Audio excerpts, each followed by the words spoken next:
Pay scale নিয়ে সচিবদের গুরুত্বপূর্ণ মতামত, বাস্তবসম্মত সুপারিশে জোর।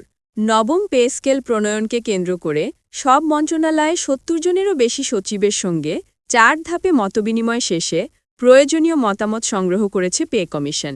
কমিশন সূত্রে জানা গেছে, অনলাইনে মতামত গ্রহণের পাশাপাশি ইতোমধ্যে ২.৫ শতাধিক সংগঠনের সঙ্গেও আলোচনা সম্পন্ন হয়েছে। সচিবরা কমিশনকে জানিয়েছেন, অতিরিক্ত বা আকাশচুম্বী প্রস্তাবের পরিবর্তে বাস্তবসম্মত এবং সক্ষমতার ভেতরে থাকা সুপারিশই হওয়া উচিত। বিভিন্ন সংগঠনের পক্ষ থেকে ৩ থেকে ৪ গুণ পর্যন্ত বেতন বৃদ্ধির প্রস্তাব এলেও এর বিরোধিতা করেছেন অধিকাংশ সচিব। তারা সরকারের সামগ্রিক আর্থিক সক্ষমতাকে সর্বোচ্চ গুরুত্ব দিয়ে সিদ্ধান্ত নেওয়ার আহ্বান জানিয়েছেন। কমিশনের এক কর্মকর্তা নাম প্রকাশ না করার শর্তে জানান, সচিবদের মতামত গ্রহণ ছিল বড় চ্যালেঞ্জ।